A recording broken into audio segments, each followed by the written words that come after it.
Hi everyone, this is Michelle for Expat Life Mexico, formerly Afro Expats, and today I'm here to talk to you about how to bring your pet from wherever you are down to Mexico, or at least tell you about my experience. But before we get into that, I want to tell you a little bit about myself. I live in San Miguel de Allende, which is located in central Mexico. I've been here for almost 5 years.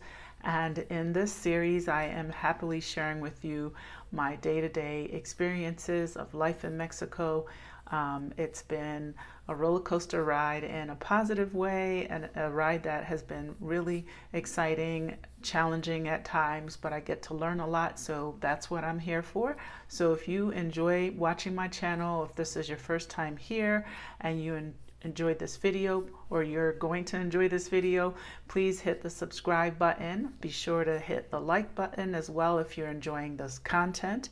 And if you want to be notified in the future of any new videos that I might update or upload to my channel, hit that notification bell. And having said that, I am here basically to provide information. What I do is I offer relocation strategy sessions on Expat Life Mexico. And if you're interested in taking a tour with us at Casa ELM, which I am the founder of as well, it's a private home that's owned by me, and there we offer relocation tours to people who are interested in relocating to this part of Mexico, and we are able to give you a full rundown and a full list of things that you need to know. And this is all done by locals and in person with presentations that you attend. It's a week-long experience that we are so happy to put on. We've had some amazing people that passed through in 2022 to experience San Miguel and learn about how to move here the right way. We just call it kind of a lifestyle redesign, right? Because if you're interested in moving somewhere else from your home country, home city, this spot can give you a lot of newness and a lot of new things to explore. Mexico is amazing. So having said that, check us out online or go down in the description box to be able to link to those things. Now, today we're going to talk about bringing your pet, mostly cat or dog, to Mexico. I'm going to just tell you, as I always do, about my personal experiences. Now, some of it and some of the information could be dated, but I think for the most part is pretty accurate and on point. I don't think a ton has changed. I know some things have changed since COVID, so it's always recommended that you do your due diligence and you don't just show up wherever with your pet and expect to maybe hop on an airplane. So, in saying that, today I'm going to talk about my experience, which took place in 2018, because I've been here for almost 5 years. And I brought my dog, who is medium sized. His name is Ziggy. I have had him since he was 3 months old, and as of right now, he's 16 years old, going on 17. He is an old guy, but he's still alive, and I'm so grateful because he's been such a big part of my life. So for anyone who's a pet lover, I'm going to talk to you about that experience. So in 2018, when I was trying to figure out, like, how do we do this? How do we move our things? I was even willing to drive my pet and my dog, I should say, down to San Miguel de Allende, but I didn't want to bring a vehicle into Mexico because I knew that in a set period of time I would have had to take that vehicle out of Mexico, and I really did not want to have the obligation and time constraints that are put on someone bringing a vehicle from the United States. That's a whole nother topic that could be talked about, and you can find a lot online about it. I don't like to talk too much about it because I didn't actually do it, and so therefore I don't have a personal experience. And what I do know, I've heard from other people, and I just feel like that's a lot of hearsay with a lot of probably misunderstandings and mistakes. I know it's possible, and you can find a lot out there about that. So when I brought Ziggy in, I looked at a company online, and I don't remember the name of the company, that is known for shipping your pet internationally. What type of pets, I don't know exactly, but I know they do cats and dogs and possibly some other gamut of animals. And when I say internationally, I mean worldwide. To my understanding, they were able to ship pets to Europe, countries in Europe, from the U.S. and Canada to countries in Central and South America and wherever. I remember I looked into it, and they offered like insurance, I think, for your pet. They offered like a lot of very detailed services that really allow you to kind of maybe be at ease. However, the price of doing that was really high. This was again back in 2018, and I think when I got a quote or estimate from them, it was around 2,000 US dollars, and that just seemed to me high for me to ship or bring my dog and not actually still be in the company of my dog. And I think it was one of those things where maybe they were just putting them anyway on the bottom of the plane, the cargo area with luggage. Maybe there was some way that they were accompanying them onto the plane. I'm not really sure. But what I do know is it was like around 2,000 US dollars. And I thought, well, for that amount, I probably can figure out how to get him to Mexico on my own via the plane, right? And how do we do that? So prior to moving here, I remember a few years before all of that came up, I had a couple, like, I think vet appointments. And I remember meeting this very interesting fella, and he worked at the veterinarian's office. And I remember him saying that he takes his dog, and it sounded like a pretty, large-sized dog, everywhere on the plane and this and that and that. And I never had the need to fly before with Ziggy anywhere, so I never really asked. And he said, I bring my pet in as an emotional support pet. And I was just like, oh, okay, mental note to self, if I ever need this service, this is something to look into.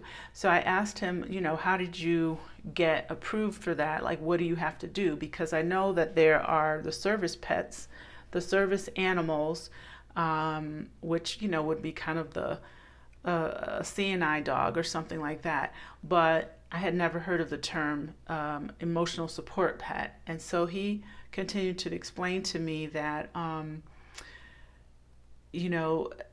based on some laws that existed, that you should not be denied to bring your pet as an emotional support pet. So I said, well, what qualifies your pet as an emotional support pet?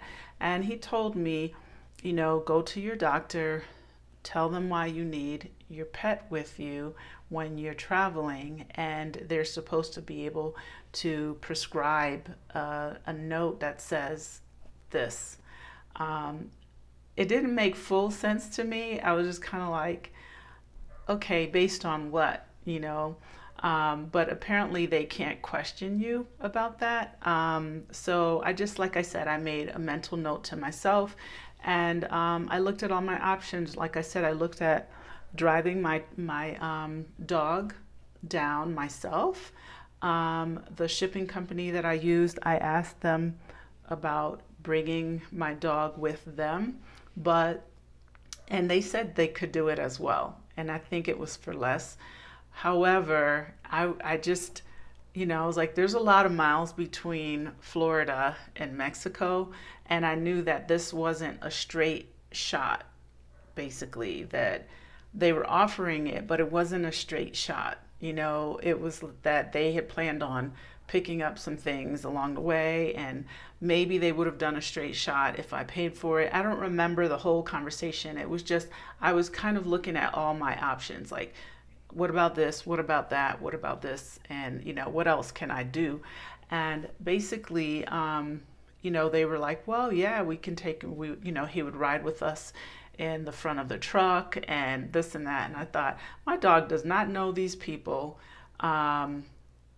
I know my animal. He's not a runner. He's never been a dog that I was worried about running away, but he might run away from someone he doesn't know. And, like anything could happen, and then I'd be devastated. And there would have been no way that I could have, enjoyed moving to Mexico if somewhere along the way my dog was lost or injured or just went missing. So I was just like, okay, let me look into this option that I had heard about a few years ago. So I called the airlines, and at the time I was flying JetBlue from Fort Lauderdale directly to Mexico City. And I called the airlines and I asked them, I said, what do I need if I want to bring my dog with me to Mexico City as an emotional support dog? And they said, oh, go to our website under, I think it was the frequently asked questions. There was information there about how to do that and what I needed to bring him in with that title. And it wasn't that complicated. So I swear to you, like I dotted every I and crossed every T. And I was just like, okay, this seems doable. So I called them again and I said, well, how much does it cost? And they said that there was no cost. And I said, well, where does the dog go? They said that the dog would come on the plane with me, and as long as they were, able to fit seated or laying down under the seat in front of you, where you put, sometimes you put your extra luggage or bags or whatever down there, and you can stretch your feet out a little bit, that would be where he would sit. And I thought, oh, so I don't have to pay for him to accompany me if I get him to come as an emotional support pet. So, I got into their website. I went to the frequently asked questions. I think I called them at least 2 or 3 times just to, be sure that I was getting the correct information and that something on the website was not dated or outdated. And I basically found that what I needed to do was get a health certificate or certification of health within, I think it was 7 or 10 days of me flying with him. I needed to show that he had his shots, including a rabies shot, within, I think it was 3 days of us flying internationally. And I also needed to check on the Mexico side to see what were the Mexican requirements to bring my dog into the country. So I went first to my vet and I spoke to them about it, and they were familiar with people traveling to Mexico and bringing their pets on the plane. I also went to the Mexico airport, I believe, website to see what were the rules to bring an animal and plants. I don't know what type of plants, but there's a animal and plant inspection area in the Mexico City airport. And, I had passed it so many times, but I never needed it, so I never paid any attention to it. It says it right there. So backtracking first, when I spoke to the vet, they said, you need this, you're probably going to need a prescription written by your doctor. So I went to my doctor and I said, I'm traveling to Mexico. I'm moving there, and I want to bring my pet with me on the plane. This is something that I feel most comfortable with, and I feel that is necessary and needed for me to basically, be in balance, mentally imbalanced. And it's the truth. Like, I could not think of any other situation or scenario that would have given me ease.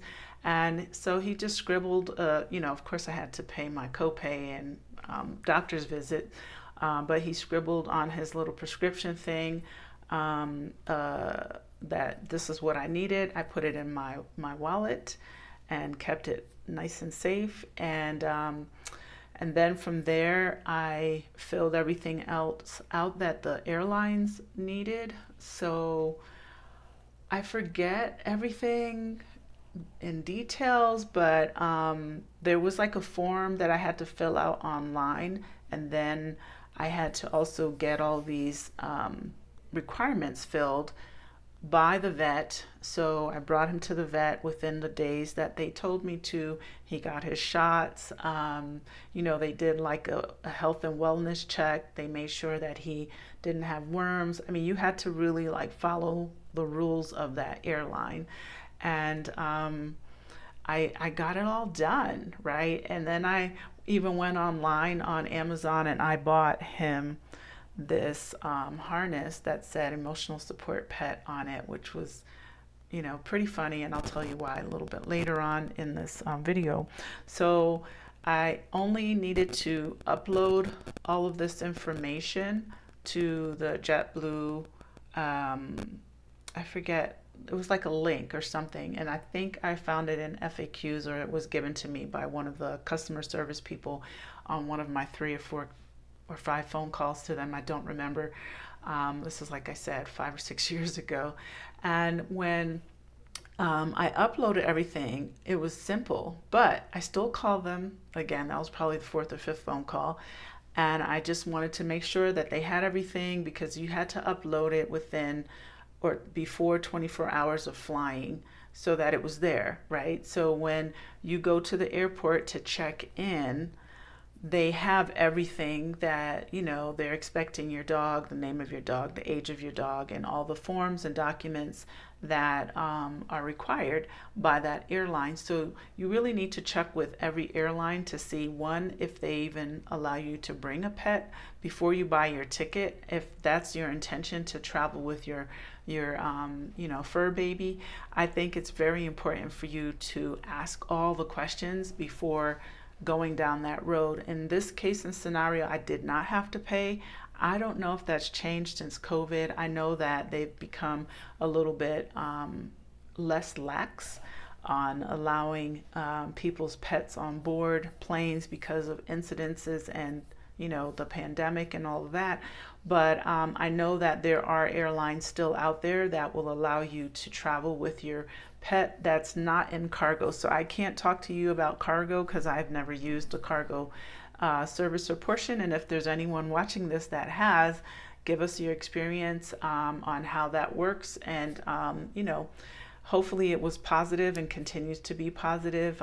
For me, I know that that was just not something I was overly comfortable with, because my dog had never traveled on a plane, and this was the first time and probably his last, because he's older and I just don't bring him with me when I'm flying anywhere. I hire someone to watch him at my house, and thankfully that's quite affordable here in Mexico. I have 2 super amazing women who are younger, females, who watch him and just love on him, and they're just incredible people with pets. And I've had other incredible house sitters that have been able to come through and help me with that. So to the funny story, when I went to check in with him, Ziggy has always been a dog that had a lot of anxiety, I guess.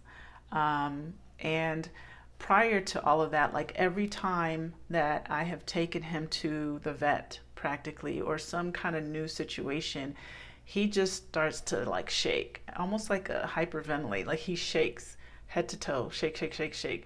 And when he was younger and a little bit more of a spring chicken, and I would go to the vet, he would literally jump in my lap like a lap dog. And now if he was in my lap, from my lap to about here is where Ziggy would be. And he would tremble and shake. And they always got such a kick out of it, because he's not a tiny dog. So him like sitting on my lap was pretty cute and pretty funny at the same time. And he just was scared, and I would just be like, it's okay, and I'd stay there with him.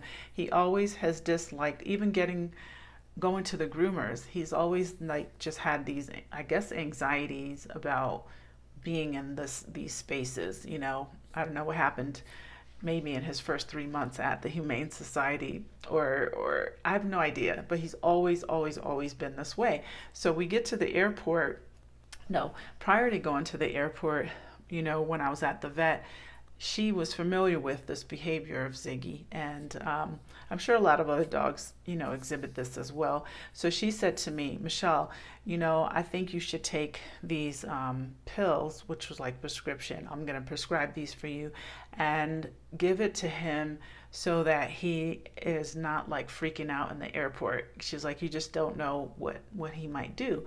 So I was like, okay, that's cool. So before we flew, and we had like one of those crazy Florida thunder, lightning storms, and he would always hide and shake and tremble. Same thing. So I said, you know what? I'm gonna give him a half and see how he is. And he was calm. He was like chill, like yeah, just not as like nervous about this rain and thunder situation and lightning situation. So when we get to the airport, we're checking in, and there's tons of people. It's crazy busy. It's early in the morning. I'm freaking out internally because I'm just like, I want to get my dog. I want to get my dog to Mexico. Praying all goes well. Please don't let him use the bathroom like he doesn't.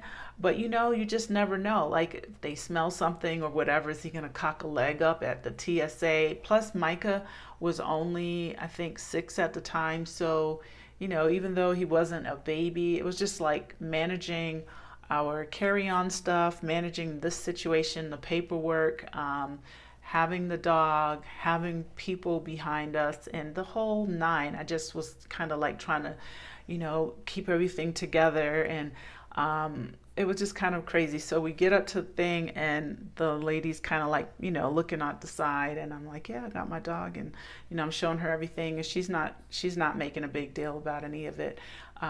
She's kind of like chill.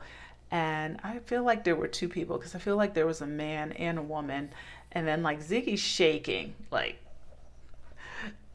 and I'm like with the sign on the side, emotional support pet, and I thought, this is hilarious. Like, he's not emotionally supporting me in any way. My dog is freaking out, and they're just kind of looking, and they probably have seen it all. So I go in my purse, I pop one of those pills out, and I'm like, I'm like shoving it down like the side of his mouth so he swallows it, and he swallows it.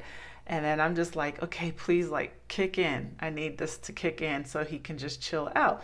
So the vet told me it's not going to knock him out. It's just going to make him really chill. So I'm like, okay, so we get through all of that, no problem. We go through TSA, and in a different airport that I had been in recently, because I was keeping an eye out for how do people do this with their pets. And I had recently traveled, but not on that trip. They had places specifically you could take your dog in the airport and like let them go out and use the bathroom. Well, there was not one in the Fort Lauderdale airport. So I go in looking for it. There was not one. And I'm like, ah. So I turn around and I exit security. Luckily, I had a lot of time, and I go back outside with Ziggy and Micah, and I'm walking him around, and he's just sniffing around, sniffing around, because I'm just thinking like, I don't want to have any additional things happen during this not too long of a flight. But there's the waiting period where you have to wait to get on the plane, and you give yourself an hour or more. And then there's the travel part, and then there's the customs part, and then there's the suitcase part, and then there's the shuttle part. And then finally, maybe you can get to stop somewhere and use the bathroom. So I know my dog very well. He is great at not going inside spaces. But I wanted to make sure he was ready for this. So I'm walking him around outside at the Fort Lauderdale airport, and he's doing nothing, because I guess there were no dog smells. I have no idea. And I'm just like, come on, Ziggy. And it's dark out, right? It's morning time, but it was still dark out. I remember that. And, we're all checked in, but now we got to go back through security. So finally he does some little thing, and, a number one, and that's it. He's like, I'm done. I'm all set. Let's go. What are we doing? And at this point, he's like kind of chill, so we go back in the airport, go back through security, the whole nine, and everything went well. We got on the plane, And we got to our seat. There was another gentleman sitting on the window. He kind of gave me the side eye, you know, like, and I thought, oh my gosh, okay, just, you know, things are going fine. Everything's good. Thank God. And, you know, Micah's sitting in the middle, and I'm trying to tell him, like, keep still, you know, don't kick, don't make too much noise, or whatever. And Ziggy's underneath the seat in front of me, and he's just chill as ever, like just chilling. So much so that I'm like, is he still breathing? So every now, because he was just way chill. He was the I smoked a joint chill because of this pill. And I'm like, oh my God, when I get off the plane, I'm going to have to carry my emotional support pet on my back, in my arms, or on my carry-on, like lay him across. I was just like, is he still, literally, is he still breathing? I kept putting my hand in front of his nose. I was just like, not really freaking out, but I was literally worried that this pill was too strong for him. And when we get there, is he going to be so out of it that he can't walk, right? Anyway, we arrive, and one of the things I remember my vet saying is he's going to be really calm, but when he needs to get up and go, he'll be alert. And I thought, well, how did those two things work together? But okay, what can I do? It's already in his system. So when we land, you know, I'm like waking him up. He's fine. He sees me moving. He jumps up. He's alert. I'm like, phew, okay, everything's good. Everything's good. You know, we get to the customs. I fill out the paper. They see that the airlines on the JetBlue side approve the animal entry. At customs, they stamped everything. They're like, go. I'm like, okay, we made it. We landed. Yay. So I'm going to get my bags and everything, and I'm exiting. And at the, you know, big exit thing, and then the lady sees me with him, and she asks me for the paper, so I give it to her, and she's like, oh, you need to go back over to the plant and animal inspection department. And I was just like, oh, okay, where is that? Because I thought, well, I did all of that, and, you know, like it just felt like there was something missing. So she sends me back over to this little office, and, you know, they asked me, I think they asked me if we were moving here, and I said yes. And they were fine with that. They looked at everything. They made copies. And that was it. That was it, folks. That was it. So it was doable. It wasn't painful. You know, I had to go through these steps for that particular way of bringing him in. It didn't cost me any extra money. You know, I did pay for a private shuttle from Mexico City to San Miguel de Allende. I did not do the double flight. I could have flown into Querétaro or León, but I didn't want to do that. I just felt like once I land in Mexico and I get through all of this, I'm not getting on another plane with my animal. I'm just going to get a ride. So I hired the shuttle company, which cost a little bit more with Bajío Go to take just, you know, it was a van with just me, Micah, and Ziggs. And the guy was very kind. He's like, oh, he can get up on the seat. And I was like, okay, cool. And it was adorable because he literally looked like he was high, but he was just enjoying the breeze and the air and the ride. It was about 4 hours. He likes to ride in the car. And when I tell you, we got dropped off in front of our house and got out and got our suitcases and everything out and the dog out, and I brought him in the house, I was so relieved. I was just like, thank you, God, for allowing us to get him fully here after all of that. That for me was like the final step of this journey. So I hope this information helps you. Again, do your research. There are ways to bring your pets in. Figure out which way works best for you. If you have a small animal, I think it's a little easier. If you have a large animal, maybe this is of use to you. And if you haven't subscribed and you came to the end of this video, please do so. Please hit the like button. And if you want to be notified of new videos that come out, hit the bell and you will definitely receive something when I post new videos onto my channel. This is Michelle for Expat Life Mexico. I'm here to tell some of the untold stories of life living in this amazing country. And thank you all for being here. And that's it for now. Peace out.